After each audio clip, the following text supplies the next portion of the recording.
Welcome to Stop Overthinking, the podcast for overthinkers, people pleasers, and perfectionists who want to feel calm and confident enough to handle whatever life sends your way. I'm your host, Kristen Odegaard, a women's life and mindset coach, lifelong educator, and recovering perfectionist.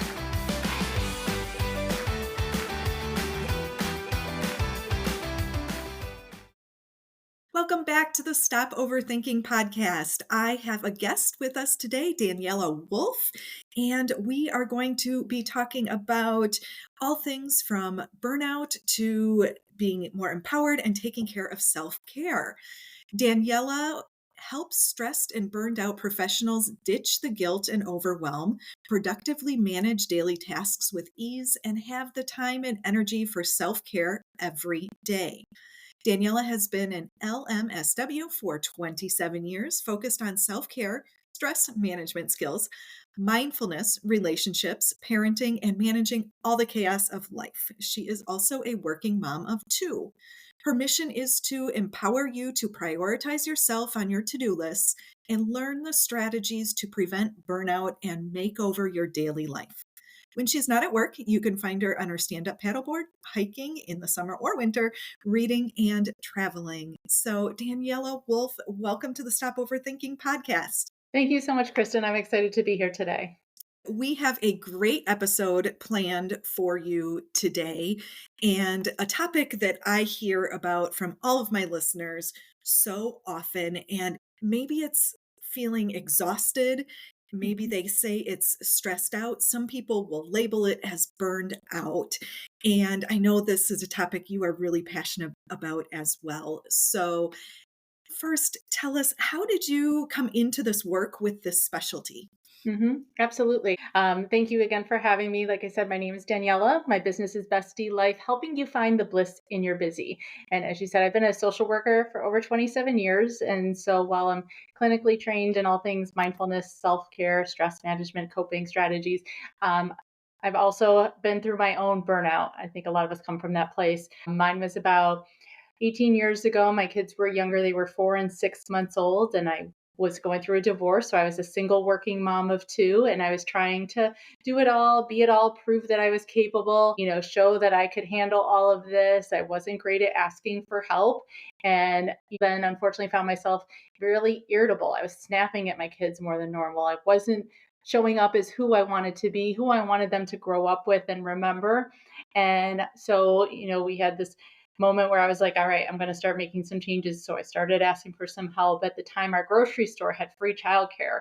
Love Wegmans for that. And so I started using the free childcare, using childcare at a gym that I joined. I started with a very simple gratitude practice of 3 things that I listed every day that I was grateful for. And they were small things, whether the sun was out, because I live in the Northeast and that's not always common. Maybe someone held the door for me, my favorite banana smoothie. But as I was doing these small little things, throughout my day and week, not only was I showing up different, but my kids were also so excited to tell me what they learned, who they met. And we were all just kind of going through this transformation of recognizing that taking time for myself, I was recognizing at least, wasn't just benefiting me, it was benefiting everybody around me. And through time, as they were growing up and getting older, I saw they were learning from that. I was modeling for them. This is how we take care of ourselves. This is what we do when we're stressed and overwhelmed. We don't just keep pushing and hustling through, but we take a step, we take time for ourselves, as well as it taught them how to treat me, or if I said I needed space for this, they totally understood. And now that they're adults, 22 and 18, these are practices that they use on a regular basis to help manage their own life. And I found, people, women especially, were coming to me and either asking what I was doing, how I was doing these things, or sharing with me their moments of I took 20 minutes to sit and read rather than run some errands while my daughter was at practice because of something I said or something I did. And I realized we're all kind of looking for that validation and permission, I think, to take that time to let go of that guilt so that we don't feel like someone's judging us or we're letting anybody down. And so it just kind of went from there. And my listeners have heard me say many times, as frustrating as it is that we feel like we need to give ourselves permission to do these things, that's the reality of the world that many of us are living in. So I think people are going to really enjoy some of the things that we talk about today. And even if you're not feeling particularly burned out, stressed out now, to hang in there and listen to these tips and strategies, because there will likely be a time that life happens again, and you can put these things into practice to also prevent getting there again in your life. So let's start and talk about what happens when we get burned out. Where does that come from? How does it happen? Absolutely. That's a great question because I think a lot of times people talk about stress and burnout interchangeably, but there's actually kind of a distinct difference between the two. I like to use the analogy of a bonfire. So, stress is the fire where you keep putting logs on and it's blazing bigger and brighter and hotter, and you just keep adding more logs to the fire and it's burning huge. Burnout is that point after that where you have exhausted the fire. It has those gray embers. You can try and fan the flames, but it's not coming back to life at that point because you've burnt out all the logs. The logs are done. There's nothing left to burn. And so that's kind of that difference. So being stressed doesn't always mean you're burned out, but if you continue in a way without taking care of yourself by ignoring it and just keep adding more things, you can definitely put yourself in that place of burnout. And so, looking at that, burnout then is something where it's definitely easier to prevent than to recover from, but you can absolutely recover from burnout with a lot of the things we're going to talk about as well. Burnout, a lot of times people assume it comes from negative things, and I always like to share with people that sometimes burnouts can come from the things we're passionate about, that we enjoy spending our time in, that we love doing, whether it's a business, whether it's your kids, whether it's a relationship. When we go all in on those things, I can think of a new mom telling me it was her first adult conversation in 4 days because she was all in on her kids and that's where her time went, or on our businesses. And we let our boundaries down when we're passionate about something because we like spending time there. We like doing these things, not realizing that it's going to also then potentially have some negative effects because we're riding those highs and lows so much more extremely because we're passionate about it. A lot of times it can be isolating when we're all in on that thing, even if it's a relationship and we stop seeing our friends as much and doing those types of things. And so recognizing our boundaries as well as our hobbies and our other parts of our life still need to be maintained, even when we find something that we love doing so much. And I love that distinction. And we talked about that prior to this episode as well, because I think so often the burnout piece, well, and even stress, i- we think of it as negative and coming from the things that are negative in our life, but that it also can be the things that you really love and that you're passionate about. And it might just be too much in Yeah, that moment. especially you So, think of the negative things, we're quick to get rid of them. We're quick to walk away from them. We're quick to be like, "Oh, I'm done. I'm done working today. I'm out," because we don't enjoy it. But it's when we do love something that we can just keep going. yes. So, one of the things that we want to talk about is getting out of this cycle or preventing this cycle. And you have a process, Mhm. the exhausted to empowered process that you use with your clients. And I would love to talk more about that and share that with the listeners today. Absolutely. And, this has come not only from the science backed research of what I do professionally, but just my own personal experience. And so it's made up of three different components where we look at your mindset, your time planning, and then your self care. And it's intentionally done in that order because by starting with our mindset, I always believe when you think differently, you feel differently. And when you feel differently, you act differently. And a lot of times people might start with the actions at the end, those self care pieces, whether they're trying to do an activity and they're still thinking in their head of what they have to do, or they're feeling guilty and they're not getting the benefits and they're like, well, self-care doesn't work for me because they started with the action without having the thoughts and the feelings behind it to really give the actions that momentum and that value in order to have those benefits. And so we start with your mindset, looking at your limiting beliefs, looking at that negative self talk that we have, We spend 90% of our time talking to ourselves. So we talk to ourselves more than anybody else in the whole entire world. And unfortunately, for whatever reason, we're not as kind with ourselves as we are with everybody else. I call mine the mean girls in my head, and it has a lot of judgment and expectations and assumptions. And those limiting beliefs then are what can either cause to self sabotage, are us even asking for help or taking time for self care, or sabotage when we're actually doing it. And so, addressing your mindset, looking at where those thoughts come from, whether they're ingrained from how you were raised, culturally, different things like that, and learning to be able to speak to yourself the same way you would talk to a friend, and be able Mhm. to be as kind to yourself and reframe those thoughts in a way. It takes some time and some practice to be able to kind of recognize when they're happening, acknowledge it, but then be able to be like, nope, I'm going to think differently. I'm going to look at it differently and talk to myself this way. That then, when we start to then reframe your time and plan it intentionally in a different way, you're not going to come up to those roadblocks that then kind of get in the way.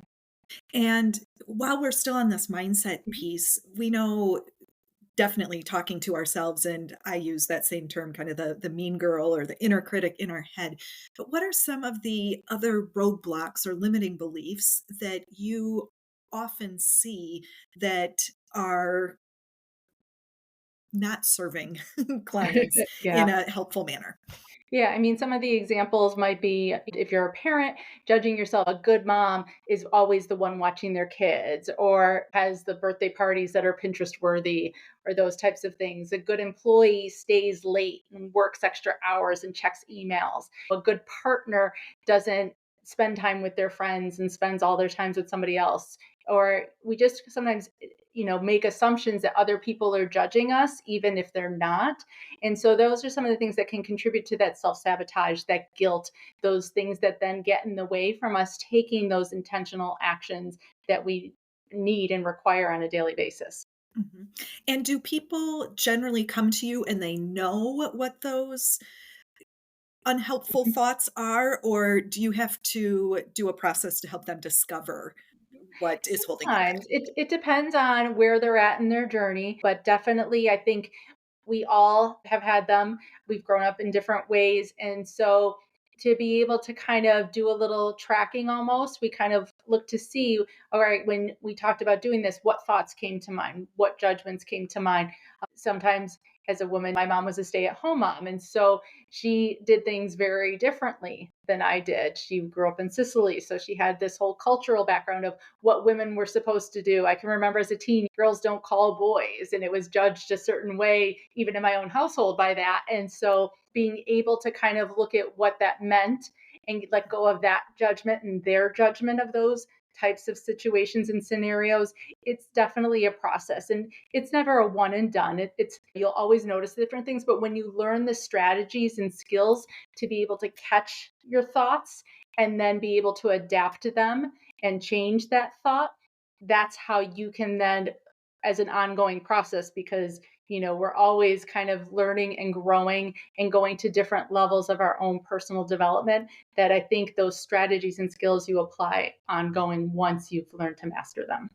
And one more piece on mindset before Mhm. we move on. So you talked about reframing or having some of those new thoughts. And what are some more helpful thoughts, or how do you help Mhm. people shift out of that negativity and the shoulds into Yeah, things that are more positive. helpful, serving, and all of those things? Yeah, and when I explain it to people, I love analogies. So I have another analogy for that, where it's kind of like you're going hiking in the woods, and there is a path that's well worn. The grass is all mottled down, and you can easily follow that path. And that's kind of like what our thoughts are. And so when you're creating a new path in the woods, you might have to get some branches out of the way. You've got to go over it repeatedly in order for that new path to be found, to be recognized, and to be as quick and easy to kind of fall into. And so it's that repetition. You might find some kind of positive affirmations and things that you repeat to yourself. I have sticky notes on my mirrors that I use to reinforce a lot of them. Sometimes it's taking and adding the word yet. It could be so simple as that. Like instead of saying I'm not good in math, you might say I'm not good in math yet. I don't know how to ski, or I don't know how to ski yet. taking some of those I have tos to I get tos. And sometimes it's just some simple shifts in the way that you're saying these things to yourself, and you do it repeatedly over time, you create new neural pathways in your brain. And that's some of the science behind it. You're creating new neural pathways in your brain when you do that. And so with that repetition, we kind of can easily fall into that new path as easily as we did the old one. Great analogy. Thank you. And I think most people can visualize and imagine that as well. So, step one in the exhausted to empowered process is our mindset. And let's talk about step two. Yeah, time planning. And I intentionally call it time planning over time management only because I don't see our time as something we can necessarily manage. It's going to have a way of getting away from us. When we spent it, it's gone. But we can intentionally plan for what we want it to look like. And I think there's a lot of different ways. Everyone has their own style. Some people are very type A and want to know every half hour, every 15 minutes, kind of where things are going. Others are a little more kind of what I would say boho, fly by the seat of your pants, and like to just have the gist of what their day is going to be like. And knowing a little bit about your style, your personality type is what helps you do that. But then we also use some tools to be really intentional when it comes to what goes in our day and how that looks. And I use an Eisenhower matrix to help us prioritize what's urgent and important, what's urgent and not important, what's not urgent but important, and what's neither. And kind of because what happens a lot of times is everything ends up in the important and urgent box, and then that's where we feel overwhelmed, that's where we feel like everything has to get done.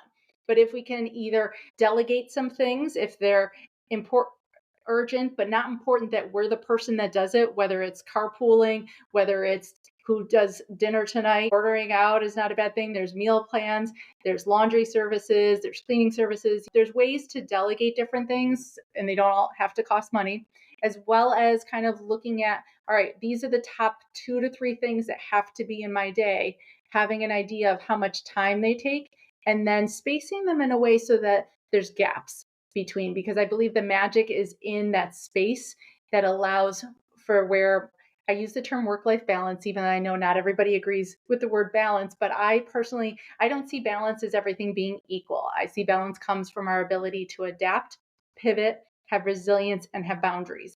And so by creating that space between the different priorities, and I know that's not always possible depending on work and other things that are out of our control, but when we can be really intentional and plan those spaces, that allows for life to happen, whether it's you spill your coffee on the way out and you have to run back in and change. You can't find your keys. Somebody can't find their homework or their second sneaker or different things like that. And so it allows you to have that ability to adapt and kind of roll through your day a little bit differently, pivot if you have to.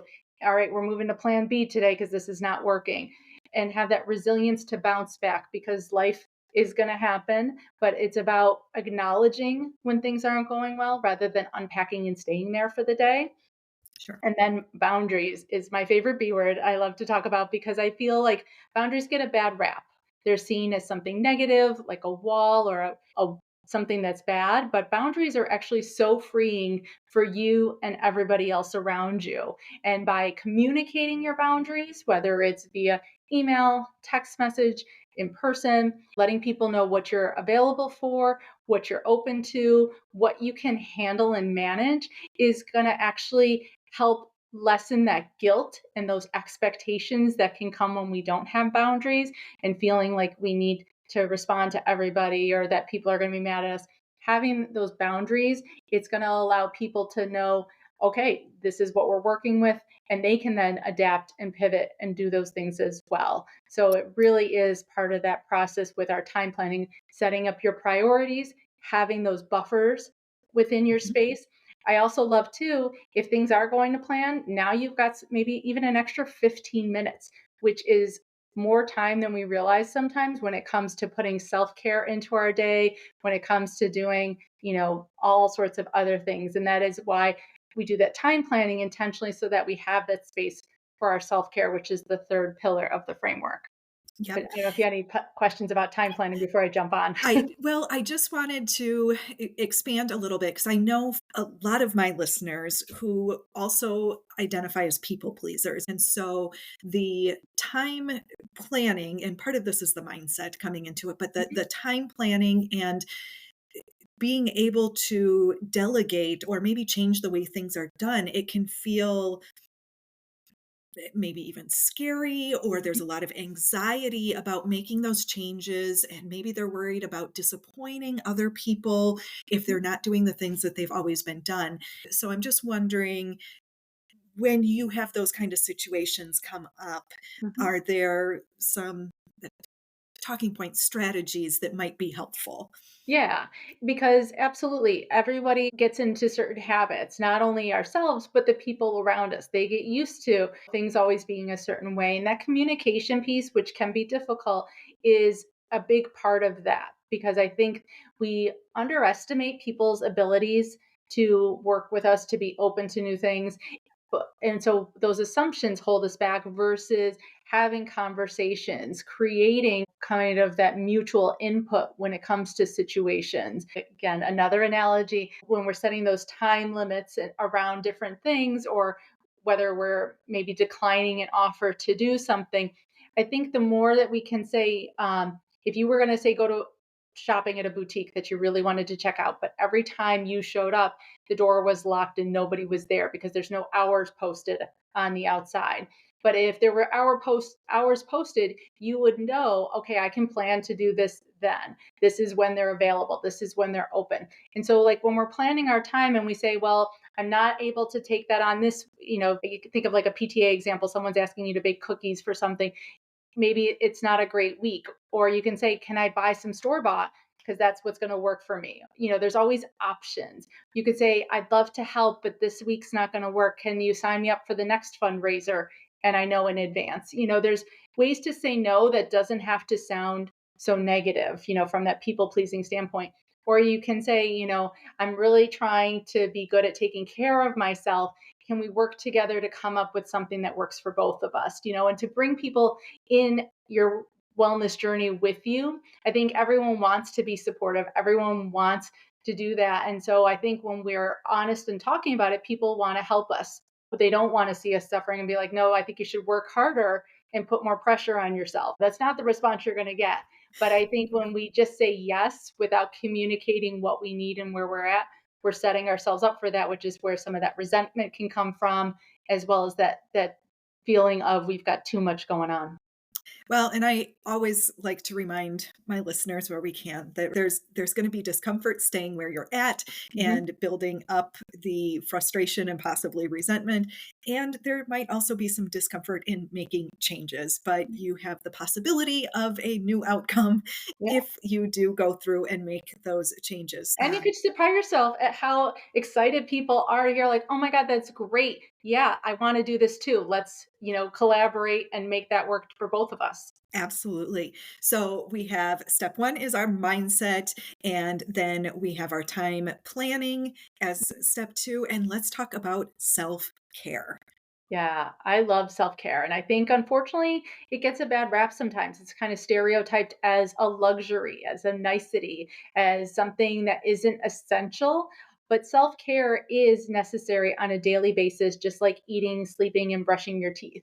Imagine if you ate on Sunday and didn't think you were going to be hungry by Wednesday. That's the same kind of thought if you did some self care on Saturday and think you're going to be good for the week or the month. And so self care isn't just kind of some of those stereotypical things like spa days and bubble baths and girl getaways, which I love, but I teach more of a practical self care that you can implement in micro moments throughout your day. So it's everything from how you sleep, how you eat, how you move, how you dress, how you decorate and organize your home, how you think about money, as well as those traditional personal development like journaling, mindfulness, meditation, and those types of things.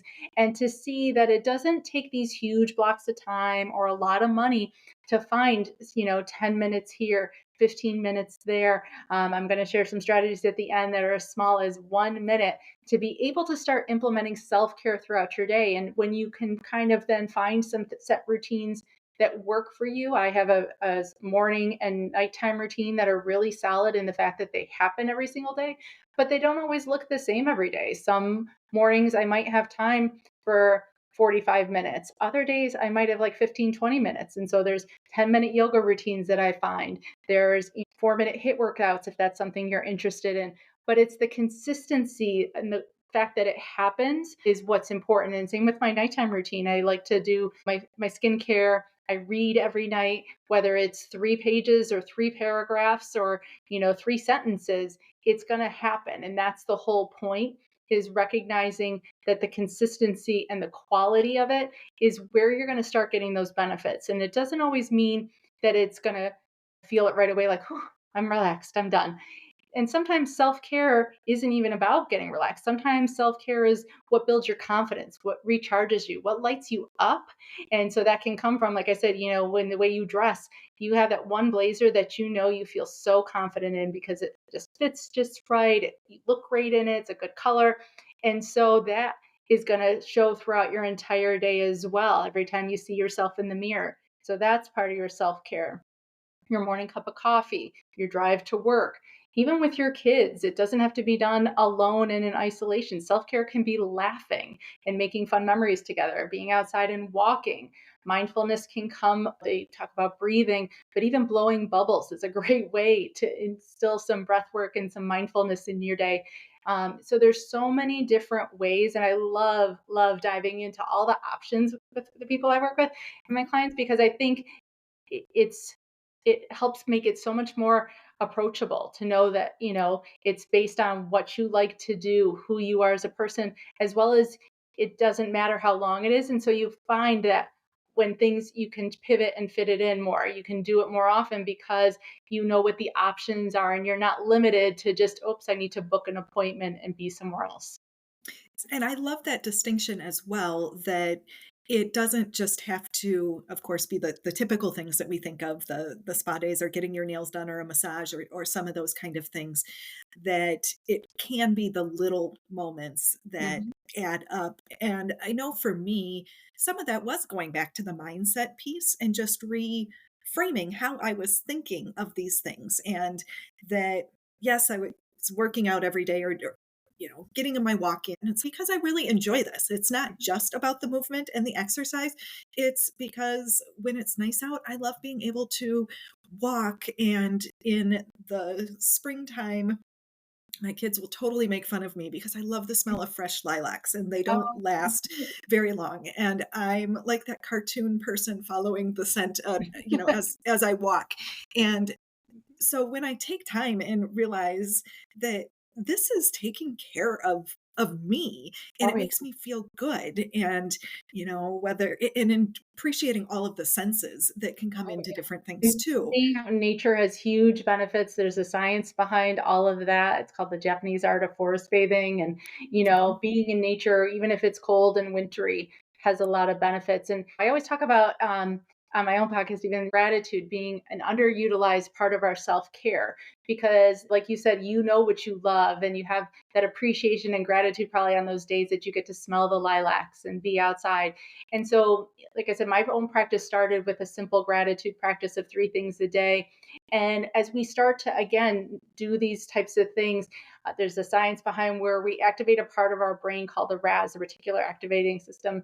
And it's almost like when you say you're going to go shopping for a red car, red minivan, and all of a sudden you start seeing red minivans everywhere. It's not Yes. that there's more of them, but you actually subconsciously activate that part of your brain to start noticing those things then. And that's why you see tons of red minivans after. And so when you start doing a gratitude practice and you start looking for those positives in your day, all of a sudden you start noticing those things more often throughout your day because your brain has now turned on that thing of, oh, I need to start finding these things because I'm going to be thinking about it later. And so you actually increase how much more positivity and things that you notice throughout your day. Yeah.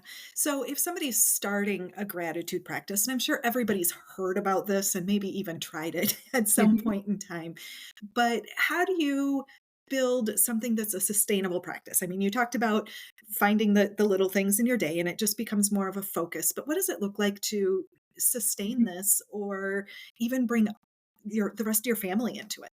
Yeah, there's a couple different ways to do that. Obviously, it's going to depend on who you are and your lifestyle, whether you want to do it first thing in the morning. Mine was at night before I went to bed. I had this old journal. It was like covered with strawberries on the outside, and it was just blank pages inside. And, that was part of my nighttime routine. Right before I read my book and after I did my skincare, I listed 3 things in my gratitude journal that I was grateful for. And on the days that I was maybe having a rougher time coming up with something, being able to go back and look at some of my past gratitudes was also very beneficial and helpful as well.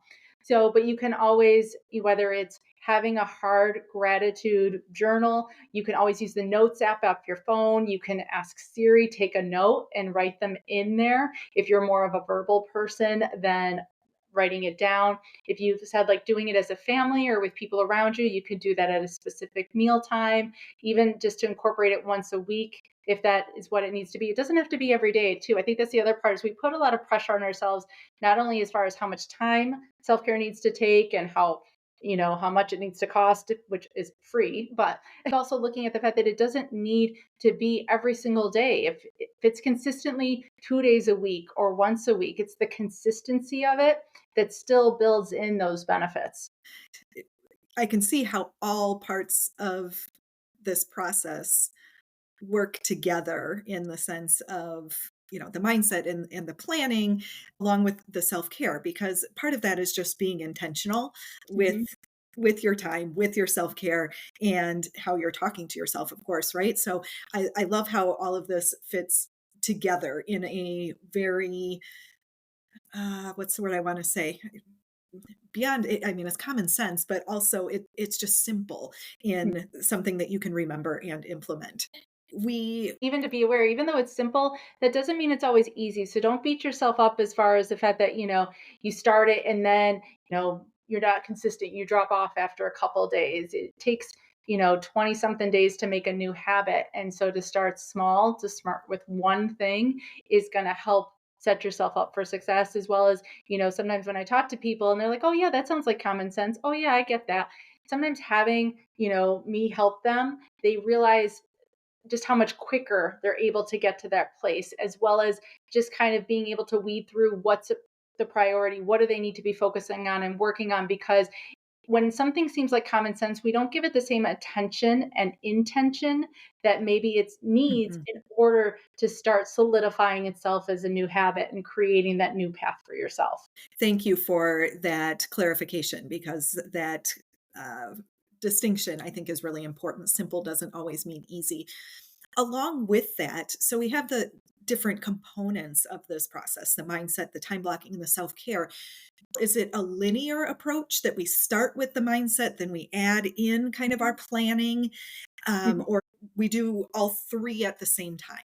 Mhm. No, it is a linear process, but they're concurrent. So we start with the mindset. And then while we're in mindset, we get to a place where then we can start adding in the time planning. And then while we're doing our mindset and time planning, then we add in the self-care. So it's linear, but then all concurrent as we get to the end. And again, just wanting to add that for some of the listeners, we really want to do everything just right, or we like to overthink some of Mhm, this, maybe both. So, for those of you guys to be able to start small in pieces and add it on as you're ready to go. mhm, So, we've talked a little bit about a gratitude practice and how helpful that can be. What are some other simple things that people can do to build self care into their day if they don't feel like I have chunks of time to be mhm. able to do this, or it's new to prioritize myself and you know, am not ready to, uh, put in larger blocks of time? Yeah, my favorite thing to share with people who are just starting a self-care practice, who maybe haven't gone through all the steps yet of the mindset and the time planning. If you want to start with some action that's super small, but it builds in those other two pieces, is to use your phone, set a reminder for 5 times, and then set a timer for 1 minute. So you have a 1 minute interval 5 times a day. And just for 1 minute, you're not going to go on your phone. You're not going to run it, do anything else. You're just going to sit and you're going to focus on some breathing exercises. So you can do box breathing, which is like 4 seconds in, 4 second hold, 4 second out, another 4 second hold. You could do some box breathing, some shoulder shrugs to release some tension. You can have some water and hydrate. And just for 1 minute, just to sit and be with our thoughts and in that space, it might not immediately feel like, whoa, that was magical. But you do that, first of all, 5 times. For 1 minute, you now have a 5 minute self care practice, which is a lot. And so you've achieved a goal that you set, which also has a lot of benefits. But physiologically, it's been shown to decrease our cortisol levels, increase that dopamine, help relieve our stress, lower our breathing rate. And so when we do that throughout our day, we're going to start to build those benefits as well as build that muscle memory so that when we are in a tenser situation, we can tap into that practice. Sometimes people, they start with that 1 minute 5 times a day, and then at the end of that minute they're like, I think I'm going to do another minute or another 3 minutes. And you can build just with those simple actions by using your phone to set a reminder and then set the timer, can build a 5, 10, 15-minute self-care practice that can start to have those physiological wellness benefits. And for people who are newer to this, or I know even myself and some other people I know, sitting still and sitting with yourself for a minute initially can be a little bit uncomfortable, or it seems like I can't stop my thoughts. What's your Yeah. response when somebody is like, what am I supposed to do for this minute, especially if my Yeah. brain keeps going?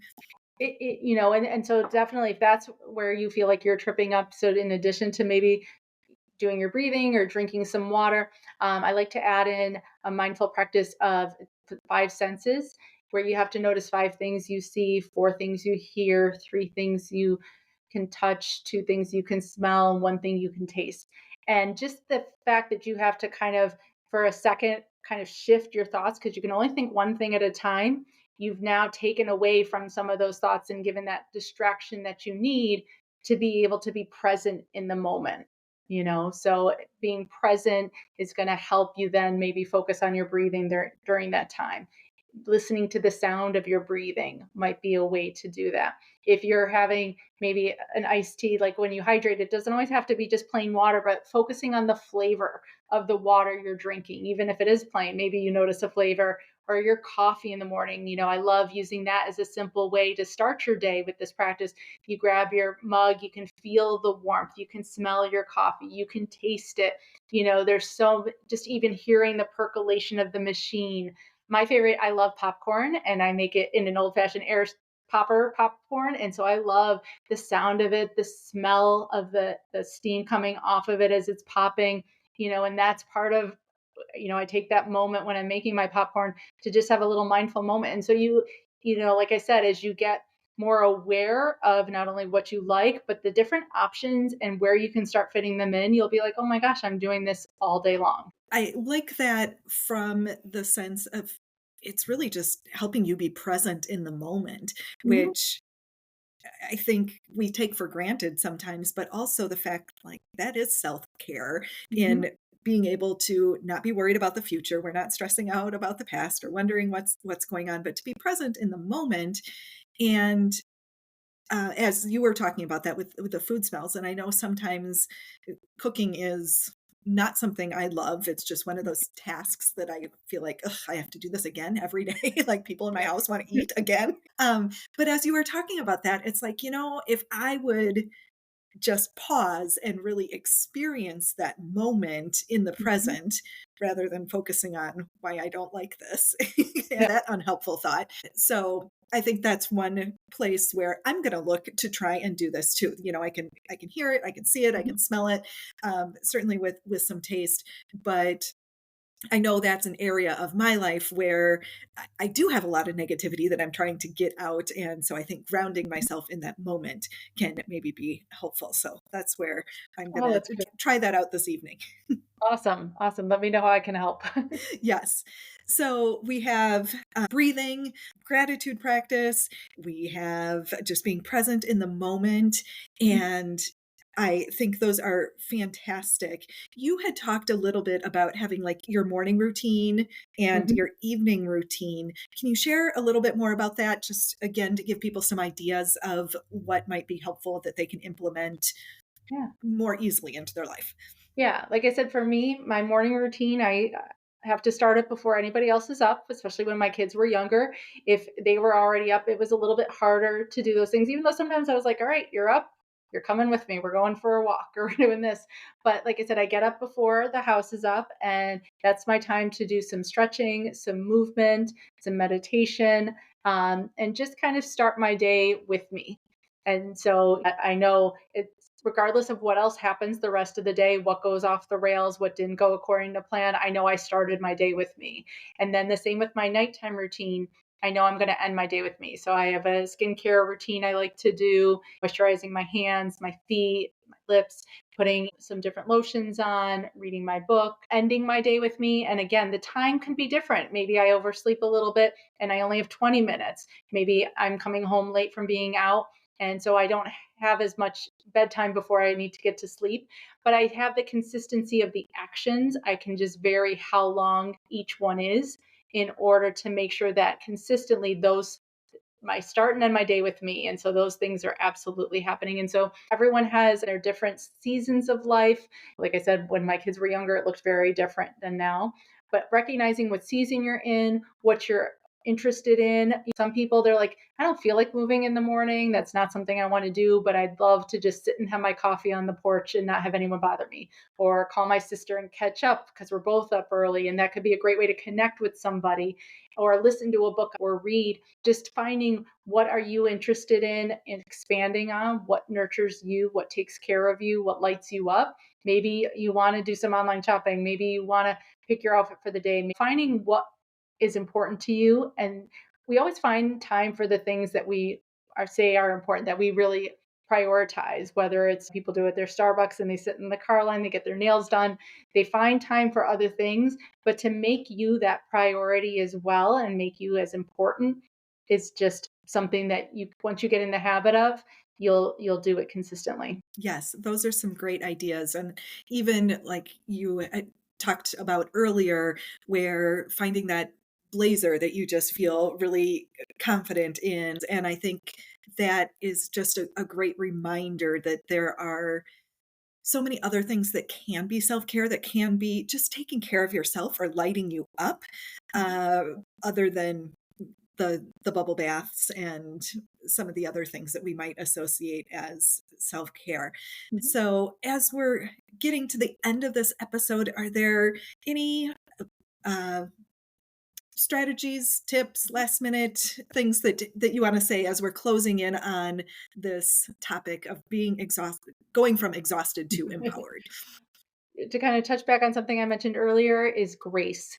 Giving yourself the grace to be human. We're all human. Even as I was going through all this and I was doing well, I still had my hot mess moments. I still wasn't perfect. And it's okay. It's not about perfection, it's about progress and recognizing and being able to pivot and do better, being able to communicate and do better. Maya Angelou always said, you did what you knew, and when you knew better, you did better. And so giving yourself that grace on this journey, in your process, in your practice, is so important to that as well. Don't think just because you tried it and it didn't work right away, or you started and you stopped, start again. It's okay. Nobody's going to know except for you. And it's about taking care of yourself. And that means physically, mentally, and emotionally. Thank you. And I again went back to that visual you had before about forging a new path, and that we may not go as quickly as we would like or see as much progress as we would like in the moment, but also to stick with it. And if you are not as consistent as you want to be, that's okay too, with that grace, to just hop back in and just keep working and trying as you are able to put these things into your life. So, thank you so much for this conversation. I know that, like we talked about at the beginning, people are different levels of, stress or overwhelm or exhausted or burnout. And so we want to take care of ourselves as much as we can, and as many strategies and tips and processes that we can hear, because I think sometimes we need to hear it multiple times before we Mhm. give ourselves permission to go ahead and do it, that is just really helpful to our overall well-being. So thank you to Daniela Wolfe for talking with us today. And Daniela, if people want to learn more about your process or work with you, where can they find you?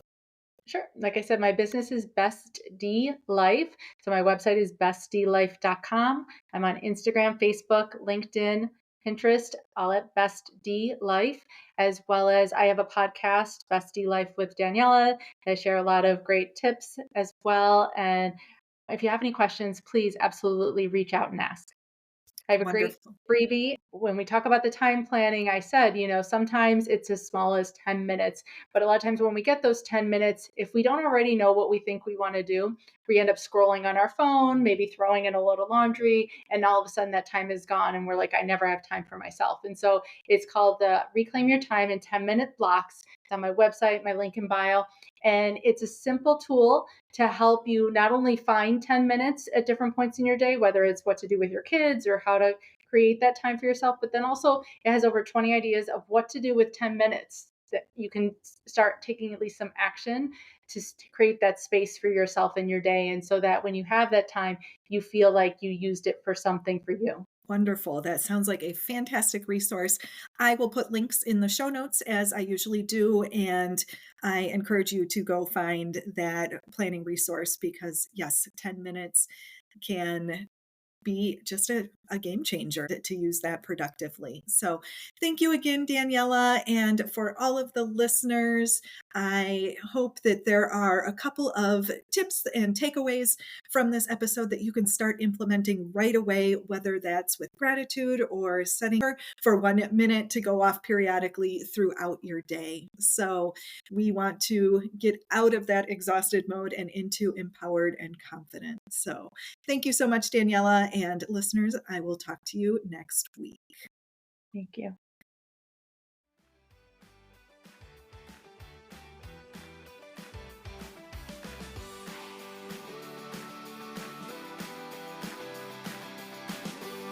Thank you for listening to the Stop Overthinking podcast with Kristen Odegaard. If you enjoyed this episode, please share it with someone else who would benefit from the message. To learn more about working with me and links to social media and free resources, head over to my website, coachwithkristen.com. That's Kristen spelled Kristen. Be sure to subscribe to the podcast so you don't miss future episodes. Have a great week.